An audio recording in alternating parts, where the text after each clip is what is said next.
Hi, I'm Janille, and this is my husband, Sourena, and welcome to My Lover Reads. Hey guys, how you doing? So, you may be wondering, why are they sitting on a bed? Where are they? This is not their usual setup. Yeah, so in a sad turn of events, last night, late at night, while editing our second video on the hating game, Sourena accidentally deleted it, Yep. the entire video. So here we are at my parents' home, where we're spending the day so that Dorian can play outside in the backyard. And we are refilming our second video on the hating game, which just proves that we are now proper YouTubers because we have had a Video loss. mishap. Yes. Yep, went through all 7 stages of grief, denial, You were very rage. apologetic. I actually Very wasn't mad at all. apologetic. I was like, this is just something that happens to anyone who does YouTube.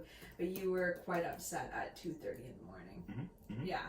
So here we are adjusting our plans a little bit and borrowing this, my old childhood bedroom in my parents' house to film this video. We spent a lot of time in our first take of this video discussing how creepy but cute Lucy and Josh are. So we can start off there if Sure, you want to same give format. a brief Yeah. summary of what it is that you read in this second quarter of the hating game. Yeah, and in a way, could be good.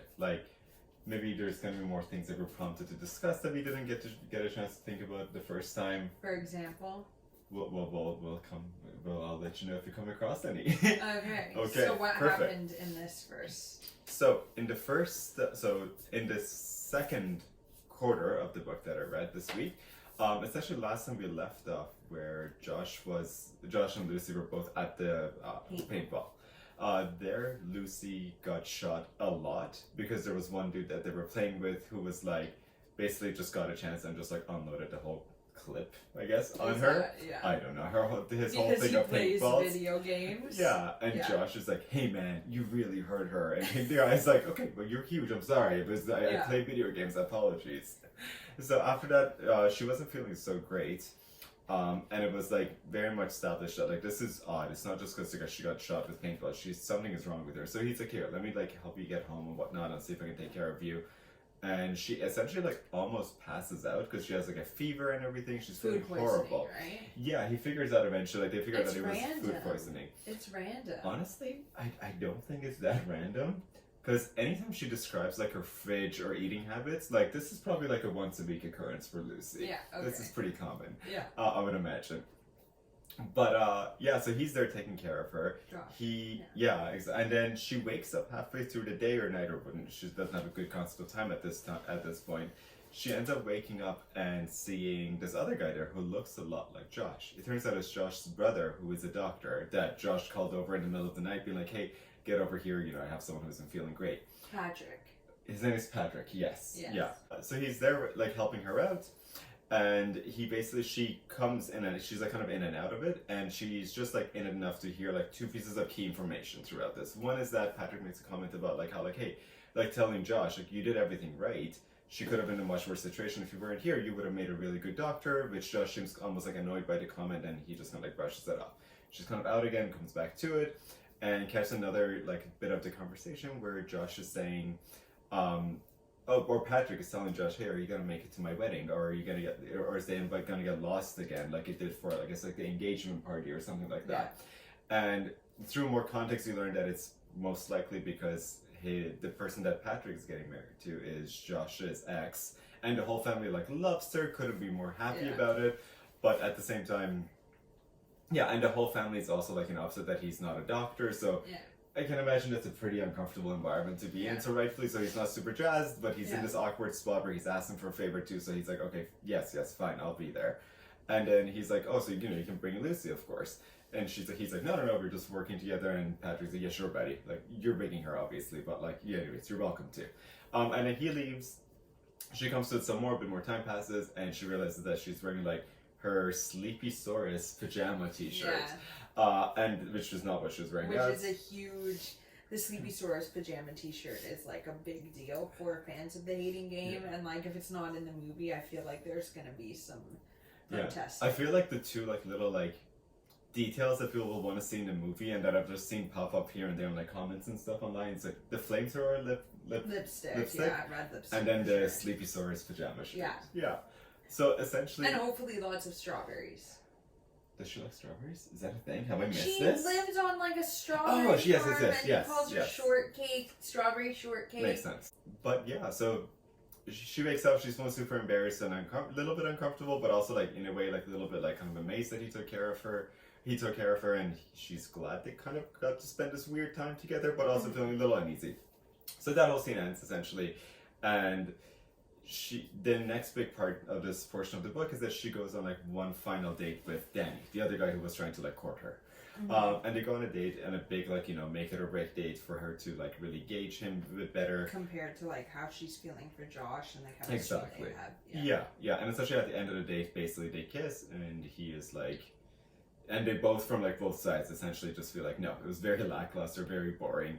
He goes to say like, hey, we should just be friends. She kind of beats him to it. He seems annoyed by that. And so as a reader, you're like, okay, I like this guy even less now. So he's done. That's all done. Thankfully, he's out of the picture. We can just focus on the main two characters now. After this point, she's driving home from the date. And on her way home, she's like, oh no, my GPS is taking me down the wrong lane. But like, it wasn't. Like, she was just straight up heading towards Josh's home. And she's just kind of making excuses in her head and whatnot. And she's like, oh my gosh, look where I am in front of Josh's place. Yeah.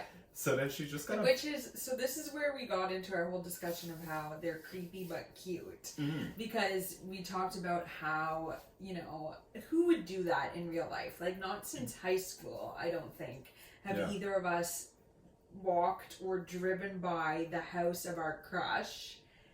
And it's just totally absurd and outlandish that Lucy does this. She's unapologetic about it. Like, then she's outside his home, walking by the door, and... I kind of like that in the sense of, like, it's like a little throwback to, like, when you were more in your... I guess most of us are more in our youth when we do stuff like that. Like, I remember, like, I never drove, but I remember, like, jogging by, like my crush's place. Which in hindsight, I'm like, that's super creepy. Why was I doing that? But I think, and then when Josh comes out of the building and happens to spot her, she says like, "Oh, I'm just stalking. She's like, "Oh, I'm going through your garbage." But she's so like open and unapologetic about it, and he, I think, finds it so adorable. Like he even says that, and so endearing. And we were talking about how I feel like this is just like a representation of like, if you meet the right person for you, that person that is your person and you're meant to be with, you can do all these crazy weird things and it's endearing, and like that person is probably doing those things as well, and so they think it's cute or like are flattered by it, and it's not as like weird as it would normally be. Yeah, like if let's say the roles are different or even the same roles, like half the stuff that's okay, you know what, I'm just gonna give him some examples of this whole thing when she walks in and the stuff she sees at his place, because at this point so then she goes into his house. He says, let's even things out. Fine, you're here, but or do you want to come up and see my place? I've been in your place, I've seen your place, come up and like rummage if you want. And she's like, fine. So they go upstairs and she essentially just ends up rummaging through his like drawers, through like different places. And it's kind of, I actually really like this scene because he's essentially just standing in the middle of the place, like with his arms crossed and being like, are you done yet? And she's like, nope, still looking. And she's like looking around everywhere. And like, for example, one of the things she notices is that there is a origami made of a piece of paper that she like flung at him one time. And that he's made. Yeah, in the office. So he obviously took it home. Took it home, made it into origami, kept it. And like, in a slightly different context, this would be a serial killer move. Like, I'm pretty sure there's a serial... Like, was it Silence of the Lambs or, like, the Zodiac kill? I'm thinking of Brooklyn Nine-Nine. I think in Brooklyn Nine-Nine there's the origami killer, if I remember right. Really? There's an origami killer in some movie or show. Pretty sure it's actually Brooklyn Nine-Nine. Yeah. So, like, straight up serial killer move. But, he's good looking. She likes him. He likes her. Everyone is kind of like, cool with it. It was like, oh, that's a bit weird and quirky, but it's so funny and cute. And I think that's what makes, like, Lucy and Josh stand out. I mean, so many romance novels are published in a year, but what made The Hating Game memorable to me and made it one of my favorites is that the characters were so unique in that you can't imagine this happening in real life without repercussions. Mm-hmm. But when you're reading romantic comedies, you sort of have to suspend your disbelief a lot of the time and realize that it is over the top and extra dramatic because the author wants it to be memorable. And I remember, even though it's been years since I read it, I remember these scenes, and I remember like thinking, oh, I wonder when he's going to get to the part when Lucy thinks this or says this, or when Josh says this thing, like, and it's memorable to me because it's kind of such an over-exaggerated representation of things that I think we've all felt. Yeah, and also, speaking about serial killer moves, on the way up, she's like smelling him, but not like a subtle way, not like getting the whiff, like repeatedly. Yeah. Over and Which over. is cute though. And he's like, he you says, creep, but like jokingly. Yeah, that it's adorable. And like, I wanted to read like a little passage that kind of just like represents like the way Lucy thinks, which is so like Sally Thorne has a really unique way of writing human emotions and feelings of her characters, and she continues to do this in her second book, but particularly in her third book, which I just read a few months ago, Second First Impressions. You get this same sort of Lucy vibe. So here it says, his smile is worth 1,000 of anyone else's. I need a photograph. I need something to hold on to. I need this entire bizarre planet to stop spinning so I can freeze this moment in time. What a disaster. And I just think like that's like such a like internal monologue sort of being like, I'm having all these feelings. This is an actual disaster because I'm feeling this way. And it's just like a unique way of describing it. And I think that's what I love about Sally Thorne's writing, is that it is unapologetic. And it's like, yeah, this human is a little bit weird for feeling this way, but we've all felt that. Let's like, you know, be honest about it. And Lucy and Josh are so honest with each other about it, which is refreshing. Yeah, and like, again, if you don't like that person, that's going to be super weird and creepy, but they do, so it works out. And I feel like real life in a way, maybe not this exaggerated, but it's definitely like that too. Like, there's so many things that like, if someone you really like does, you just be like, oh, they're so unique and funny. They're weird. They're weirdo. They're adorable. But if someone you really don't care for, yeah, but if someone you don't care for, you'd be like, okay, I'm getting a restraining order, and like this person can never talk to me again. But so then, okay, so she's there, and like also isn't there the part where she's like shaking his headboard? Yes, as she's rummaging through everything, she starts to like up the weird. Like she walks into the bedroom, his bedroom, and like checks like the pillows and everything, and he's like, okay, and she starts shaking the headboard to see how sturdy it is, and at that point he's like, okay, you're being weird, go sit down. Which like I love just the way they interact as well. It's like quite funny. Just the way he like talks to her and whatnot. So they go sit down. He's like, we're gonna do something very unusual, and she's like, okay. And he sits down and like puts on ER, like a medical show. And he like makes a little comment about like, you know, how I like to watch these things because it drives my family nuts. We're all doctors because they're inaccurate, but like, you know, I get a kick out of it. So then watching the whole episode ends. The whole time she's like remembering their kiss on the elevator and like thinking about what it would be like for them to kiss again and whatnot. And the episode ends and he's just like, okay, well, you know, goodbye. Like, we can leave now, essentially. And she's like, but I thought we were going to, like, nothing is going to happen. And he's like, and he makes this great comment about how, no, because they'd had a discussion about what would happen if they end up hooking up. And they agreed to do it only once. And he's like, well, I'm going to make it count if you're just only going to do it once. Which, by the way, great advice. Like, if you like someone at your place of work or something like that, definitely make an arrangement to have sex only once. Oh my god. And I don't think anything will go wrong. I think that's a great plan. Your sarcasm, like, do you have to? I think it's a good plan. No, I think, like, again, like, this isn't even the most romancy of romance novels, but I mean, of course, there has to be some of that, like... But people do ridiculous stuff like that all the time, and then like a step in, they're like, actually, never mind, let's just date. This is stupid. Yeah. Like, which again is realistic. Also, like I've had friends do that. Be like, oh, we don't want to put a label on it, or oh, we only do this, or maybe just one. And then like 2 months later, they're dating and now they're married or whatever. But so then what happens? And then he lets her know that the next day he won't be at the office. Then that's basically where the chapter ends. Oh my gosh, yeah. And I love the part where she thinks like it's almost like canceled. Christmas has been canceled, because I think like that's definitely something I for sure have felt, where it's like you miss that person so much that it's almost seems unbearable to get through the day without seeing them or talking to them. And like, you know, some people do not feel that way in their relationships or when they have a crush on someone, but I think a certain type of person does feel that, and it was like nice to like see her again being so like unapologetically open about that in her narration. And like I remember like there were times when I was in school or at work and I would have like this big kind of scary thing to do, and I would actually like count the number of times that I would get to see Sourena before having to tackle that thing, because it made it more bearable to get through knowing that I would see him before that a certain number of times. And like, I like how she just puts this on full display and isn't afraid to make her characters be like, no, like, A, they're down in love with each other. B, even if they don't realize. Or they have that much of a crush on each other, Yeah. or whatever. Or they like each other's company that much. Mm-hmm. And they even kind of communicated it to each other a bit. Like, she doesn't say like, oh no, I'll miss you tomorrow, but like the way she reacts. Why won't you be there? Yeah, and he's like, he can tell she's a little like distressed about it or whatever. And like, again, the fact that they're so open with each other.